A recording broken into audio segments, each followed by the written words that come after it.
God. A family that had been executed in the car. It's a modern genocide of a country. If Russia has all of Ukraine, it's just be a nightmare.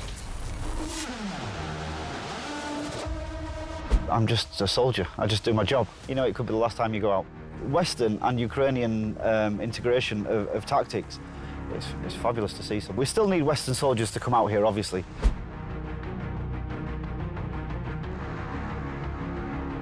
And how you imagine victory of Ukraine? I'd like to say I'm dancing on the red square with my fingers in the air. I'd love that. You're watching UATV English. My name is Anna Nytchenko. Hello and welcome. My big friend of Ukraine and brave heart of United Kingdom. My guest today is Solo. Hello and welcome. Hello. My first question is about your life. Your life before full-scale Russian invasion of Ukraine. Then and now, how it differed? My life before the war was very good and easy. I had my own business. Making a lot of money, and then the war started and I've come here and back to being a soldier again. Did you have some experience of being a soldier, serving? Yeah. Previously I was British military, but quite a long time ago. Back in 1996 I joined the British Army and I was there until 2002. So I've served in quite a few places, yeah. What about your friends, relatives, your usual normal life, ordinary life in United Kingdom? What was it like? Normal life. Normal life was good. Yeah, family. I mean, when the war started, I went and told my mum, and she nearly passed out. She was like, I knew. As soon as this kicked off, she said, I knew you would go there. I was already gearing up to go back into the British Army. So when this started, I was like, well, okay, I'll go out there and help there. They need more help than England. What about your mom now? You communicate? Yeah, my mum's great. She actually helps a lot of people out here. She's a counsellor, so she helps. I never know who she speaks to, but she speaks to a lot of soldiers that are suffering with psychological. So she helps the guys try and recover that way. So she does her part out here as well. And now, about your life today, just your usual day. With working day or just working day now? When we're not in combat, we're training. My team train every day. Unfortunately, at the minute, I've got a few guys that are injured, so a lot of it's classroom based, and the physical training will wait until the guys are all back fit again, and just doing a lot of refreshing courses on things like that. Yeah, keeping the kit in order, making sure the vehicles are fixed. So we're kept busy. Weapons, cleaning. Just, yeah. Procuring new items for the team is a constant battle, trying to get new equipment and stuff. So, I mean, the military give us loads, but we always need more. When you understood that Ukraine needs you, and what were the first days here in Ukraine? What were they like? Oh, it's chaos. When I first came in, when I came over the border, miles and miles of refugees trying to escape the country. And I came flying into the country in the back of a van. Straight to one of the training bases, and I was straight into the training teams there. Kitted up, and then we shipped out to Kharkiv, and then from there it's been non-stop since 2022. There's something common between British people and Ukrainians. What are the common values? We don't like bullies.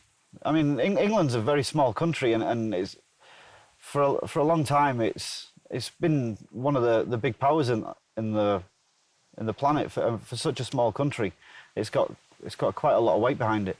I mean, well, obviously we've got our big friends that are America, so the Brits and the Americans seem to go hand in hand with a lot of things. I work with a lot of Americans that are really cool, and we've got some really good guys out here. We need more, but what we've got out here is good. What's your attitude towards Ukrainians, Ukrainian symbols? Oh gosh, I love Ukraine. I've just applied for citizenship, so I'm going to be staying here. So this country, once this war's over, I'll stay here and I'll help fix it. That's great. And to speak about support of Ukraine, I always ask my guests why. Explain to some of our viewers who don't understand why the world should support Ukraine. How would you explain it? What's the reason? What's the matter? The people in this country, they didn't ask for this war, but the West can't allow Russia to control everything. If Russia took over Ukraine, they would control not only the power industry, but they'd also control half the planet's food industry, and they could just do whatever they wanted. They could hold the world ransom without it. So the West can't allow Russia to take this country. They need to support it as much as until it's finished. Why some people still don't realize this? I don't think it's they don't realise. I think they just turn a blind eye. Oh, it's not happening in my country, I can close my eyes. Yeah, well, very soon it would be happening in your country. Ukraine's a really big country and it's got a lot of people. Yeah, and a country like this to fall into the hands of Russia would be absolutely terrible for the whole world. It'd be devastating. Do you think that protecting now Ukraine, you also protect United Kingdom, you also protect you protect all of Europe. This is the stepping stone into Europe. If Russia has all of Ukraine, it's then bordered with all of Poland and everyone. It'll be, it'd just be a nightmare. And all it'd do is a few years, Russia would be quiet, build up the military again, and then they'd go again. It seems to be a continual cycle. That's what they seem to do. Oh, no, we'll stop. We won't go any further. Oh, yeah, next time. Boom, again. But how? In what way should Ukrainians, friends of Ukraine, stop Russia? Diplomacy, war, just fighting, maybe some other ways? I'd love to think that diplomacy would work, but the only way it'd work is if Russia just packs up and goes home. And they won't do that. So diplomacy, it's never going to work. So I was saying to an American the other day, if Mexico or South America invaded North America, would they let them keep a bit of it just to keep peace? No, they wouldn't. They'd push them all the way back until they were out of the country. And it's the same here. Why should Ukraine give up its country just because another country wants piece of it? It shouldn't happen. It shouldn't happen in any country. Absolutely. And how you imagine victory of Ukraine? How it's one day we understand that Ukraine won this war. I'd like to say I'm dancing on the red square with my fingers in the air. I'd love that. We're dancing That's my together. dream. That's my dream. It's your fault. You've caused this. Ukraine didn't invade you. So if you lose your country, that's your fault. What about Putin? What should happen to him, to Kremlin, all these tops? I probably can't say that on TV, what I think should happen to him. He's a terrible person. He cries victim to everybody, and smoke and mirrors with him. He throws around that Ukraine's doing all this, that Ukraine's full of Nazis. It's not full of Nazis at all. It's quite opposite. It's quite the opposite. This is just, it's a modern genocide of a country. That's all it is. He just thinks that Ukraine shouldn't exist and it should all be Russian. And anybody on the planet like that shouldn't be allowed to exist. You are from the very beginning of this full-scale invasion here in Ukraine, protecting Ukrainians. You saw lots of Russians' atrocities. Yeah. What were the most awful, disgusting things that you saw done by Russians? Oh, God. A family that had been executed in the car. That was something that, that was something that was pretty terrible. Just back in early 22, because it was such, Ukraine wasn't ready for it. Neither the hospitals weren't ready for it, and the morgues certainly weren't ready for it. There was piles of people, civilians, soldiers, separated, but they weren't separated. Women, children. It was just piles of people because the morgues were full. It was just too much all at once. They hit so many places all at the same time. No infrastructure in the world could have coped with something like that. And people looked at Ukraine and was like, how could anybody prepare for something like that? Nothing could prepare you for an invasion like that. I don't think there's ever been one since World War II. And I think everybody was shocked how well Ukraine did, because it took a while for aid to start helping Ukraine, and they held Russia off themselves. I know things aren't going great everywhere, but there's places where it's going brilliant, and the Russians are fleeing and territories being taken, and there's other areas, but you're going to get that. It's chess. You move pieces around. Eventually, Russia will run out of steam, and it's certainly only drumming up support from terrible countries. They're getting support from the crazy Koreans. Some of the African nations are fully behind them. And these are poor places anyway. So if he offers to pay them money, of course they're going to come. You know, when you remember these times, the very beginning, 2022, when I remember these times, just tears on my ears, on my eyes. Yeah. And it was really so awful. And now 2.5 years passed. How we managed to survive, I don't know. Ukraine wasn't prepared, as you said, for the war. We are not warriors. We are a peaceful nation. And we're really grateful that such people like you came to protect us also. And we had very big will to survive. But now, 2.5 years, how it's just possible? Yeah, it's hard. It's hard. It's hard on the people, but you can see how it's changed. Back in 22, in Kharkiv in particular, the place was completely empty. There was only soldiers, police, some odd families that had stayed that couldn't go anywhere. Very few businesses open. Now the place is almost back to normal. Obviously, it's got the scars of war. Normal, yeah. But there's all the people are back. And you can see that they've been hitting Kharkiv again. The people haven't fled this time because they know that the soldiers held them off the first time with very little, and now we've got a lot. There's no chance that they're coming in this place. Not a chance will they get in Kharkiv. What for you? Our program is called Brave Hearts. People like you are, for me, brave hearts. People who aren't afraid to protect their country, other countries, peace. What does it mean for you? Brave heart. See, I don't consider myself brave at all.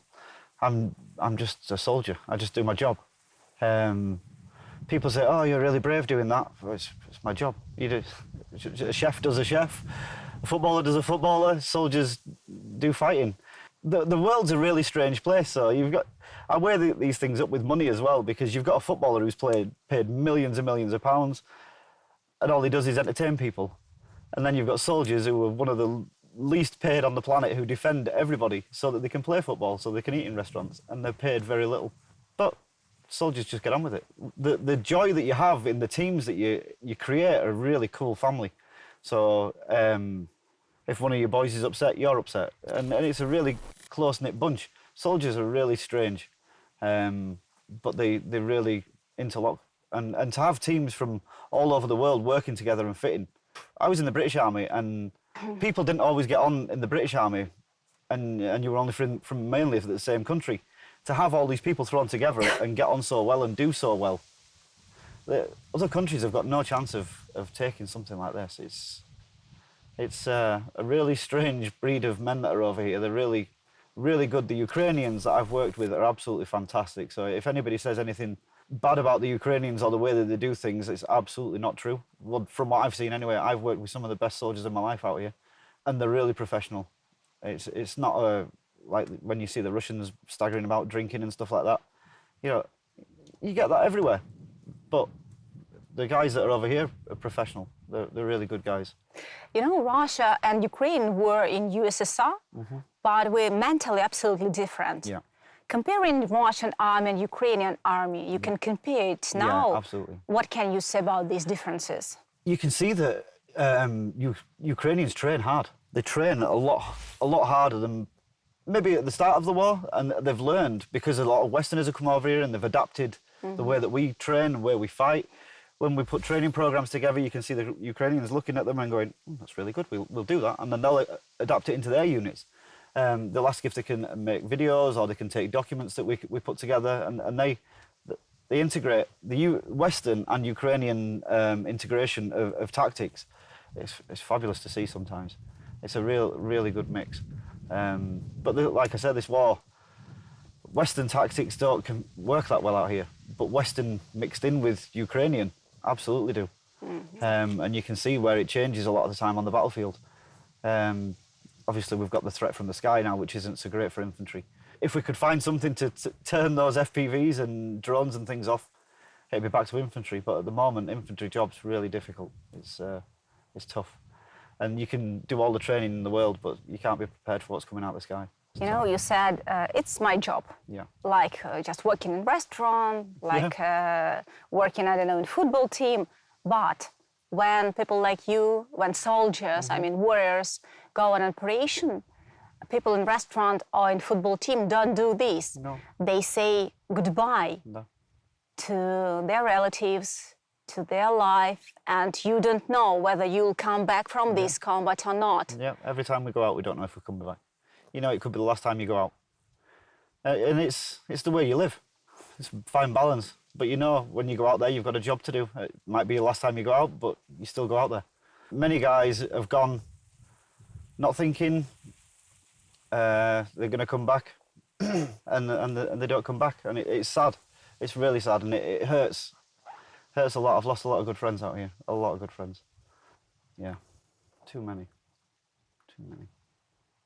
It's really hard how you manage this maybe pain.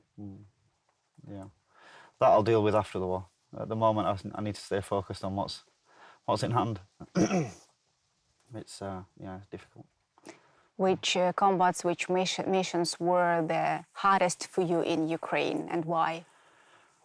Emotionally, I always go back to Bakhmut. That was the worst. Bakhmut was the absolute worst because I lost some of my best friends. One of the best commanders I've ever worked with. He was an absolute lion. We lost a lot in Bakhmut, so that was the hardest. The most fun was probably Kupiansk in 2022.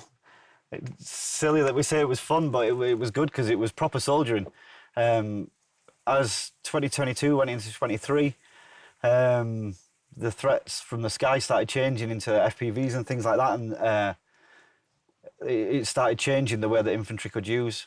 It went from going out there and really getting stuck in to, geez, I don't know how far I'm going to get you. I don't even know if I'm going to make it to where we're meant to be, because the drone threat in the sky for all teams, and that's Ukrainian, British, French, all. The threat from the sky now, especially 24, is unbelievable. It's absolutely insane. Yeah. You can't, 50% of the time, you can't get to where you're meant to be. It's too late. No, too dangerous back. So it's a timing. You've got to, everything's about timings. There are many people from other countries here in Ukraine fighting for Ukraine. Do you communicate? How you communicate? Train maybe each other, or how it is like? I never go anywhere. I stay where I'm supposed to be. In 3 years, I've had one little bit of rest. That was recently. I went down to Odessa, which was amazing. What were you doing in Odessa? I had a couple of nights, went down to the beach, just relaxed and saw some of Odessa. I'm going to have to go back there again because I need more time there, because 2 days is definitely not enough. But yeah, the only time I've had off has been through injury. So until this year, I've not had any time off. Yeah. So. Do you have some possibilities?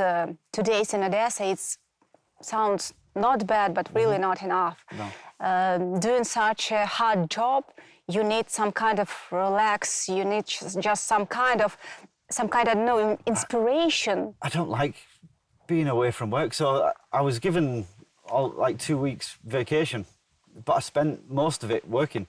Although I didn't have to do everything that I was doing on a normal day, 50% of my day was spent trying to acquire kit or keep in touch with the guys, make sure that they were still training without me, checking the houses and things, are everything in good order, the vehicles still. So even when you get time off, especially if you're commanders, you never really get time off. And your phone's on 24 hours a day because you're always on call.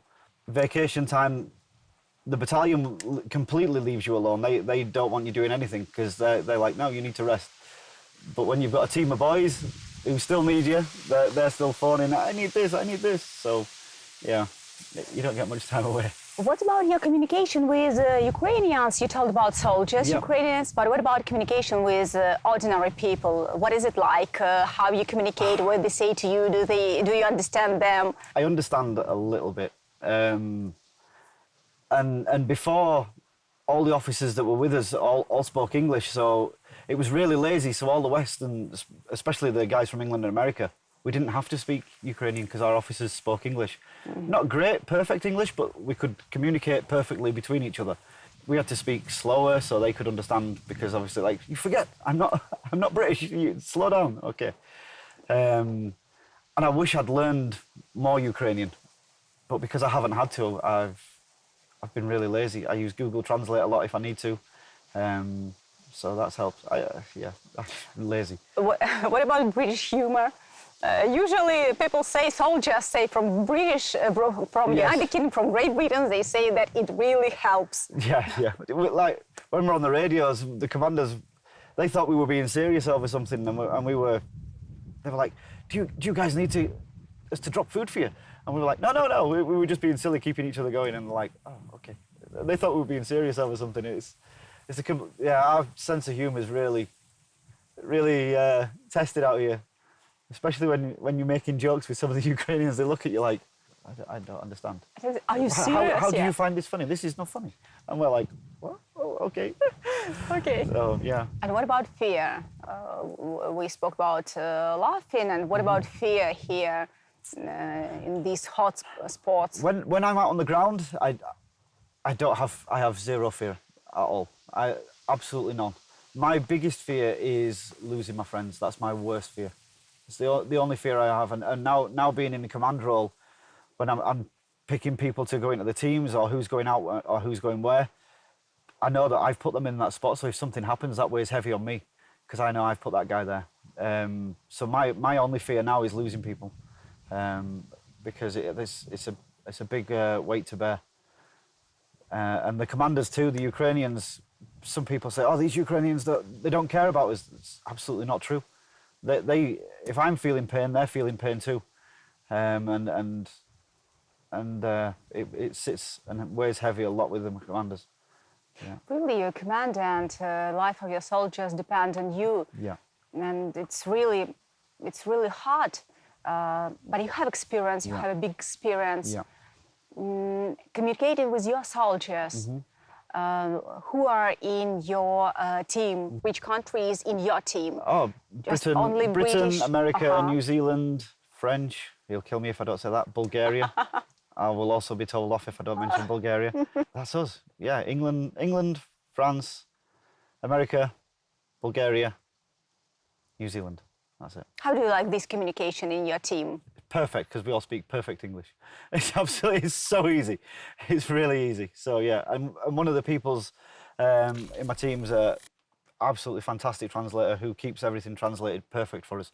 So we've got a really good connection between the English, a perfect speaking English person who can speak fluently with the commanders. So it's absolutely brilliant for us. But if speaking about language and speak about just mentally, just different countries, absolutely different countries, Yeah. you find this common language, I mean, just in your mind. Yeah, everybody just gets on, and I'm the old boy from the team, so I'm the daddy, and I've got a great bunch of kids, and they're all of a similar age range, so they've all got that same sort of humour. They've grown up in the late, maybe 2000s, I think. God, yeah, late 90s, I think, is the youngest. So, yeah, my boys are all pretty young. You know, you take care about your soldiers, you say that life really matters, but what about Russians? They usually don't care about their soldiers, No. and they even always leave bodies of their troops, and it's Yeah. okay for them. Yeah. What you see just in their tactics, in their behavior, according to their soldiers, I mean. I feel sorry that they get treated the way they do, but then I don't care. It's their fault. They shouldn't be here. I've got zero tolerance for them. So if you're badly trained or you're bad treated, it's not my problem. I'm only happy about the way that we're treated here. The Ukrainians treat us really well. So if the Russians want to treat their men like rubbish, that's their fault. I don't care. Why Ukraine will win? Why? I know that you're sure in this, but why? Yeah, because they believe they can. They believe they can. And if you believe in something hard enough, you'll achieve it. Ukraine will win this because they believe they can. Everybody thought Ukraine would fall in weeks. The whole of Ukraine would be gone. Absolutely not. They've taken this part of Donbass area that everyone's like, look how much they took. Yeah, it took them 3 years to take that. Well done. They've taken so much of Ukraine, but we'll take it back. It'll take us a little bit longer maybe, but it'll all come back. And then Russia will have nothing to defend itself because they'll have used everything trying to take what little they've taken. What Ukraine needs for this victory from Ukraine, from partners, from friends, from the world? We need, so you've got the Westerners that are here. We still need Western soldiers to come out here, obviously. We need more Ukrainian men to step up because you've got people from all over the world coming over here. I know not everybody can fight, but people could do more to help the military, the guys that can fight. And it's very easy for people to go out and be like, oh, go out having nice meals and stuff. But the only reason that they're out there having those nice meals and stuff is because there's Ukrainian men out there giving their lives so that they can eat in a restaurant. And people need to understand that the only reason they're sat there eating that is because there's men like me, my boys, and all the other Ukrainian men out there giving their lives so that they can still carry on. And that would be a really big help. If more people that are going about their normal daily life just gave some of their time to help soldiers. Speaking about support from other countries and speaking about support and understanding about the countries of this threat, of Russian threat, how should, I don't know, Ukraine, politicians, soldiers, journalists, someone else, how all of us should explain to those people who still don't understand this threat, Russian threat to other countries, in what way we should explain it? I'd tell them to come over here. Come and spend a week over here and drive around the country. See what a beautiful country it is and see what areas have been absolutely destroyed because somebody's decided to rage war on them. And then you'll get an understanding of what's needed doing out here. Sitting in America or Britain and saying, oh, Ukrainians don't deserve this. Why don't they deserve it? What they don't deserve is being invaded. That's what they didn't deserve. And if countries like Britain and France and Germany, America, all the other countries can help, they should. They should. They're very quick to offer aid everywhere else. And I know that this is taking a vast amount of money from a lot of countries. But it's money. You can make money back. It's only money. This is people's lives. Lives you can't get back. Money, okay, we'll make more. Print more. You told that you're gonna live here in Ukraine absolutely. after victory. Yeah. Just describe this picture, how you imagine this. Oh, God. I'll have some little house somewhere in a forest that's been demined. I don't know. I actually want to go into demining after the country and help clear the country of mines and get into something like that. I'd like to help rebuild places. I could also go back into catering because I had my own catering place. So I had a burger bar. So I could cook, but I just want to help fix the place. And yeah. And what about your personal, this house in the forest? Just there will be, I don't know, maybe dog, cat, someone else will be alone there. No mobile phone because my mobile phone is never off and it drives me crazy. So I want no electric, just away from everything. At least a year of doing nothing, so I can just reset myself back to normal. My last question for today, the interview: freedom for you. Freedom what for is me. it? Freedom for me, oh, gosh. A life away from war will be freedom for me. Yeah, a life away from war. I've almost done 3 years out here now, and it's a lot to take in.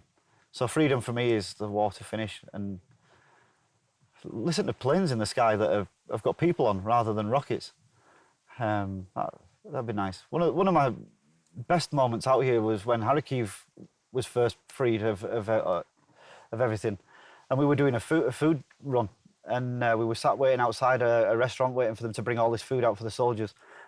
And I stopped my friend and I was like, "Can you hear that? There's children playing."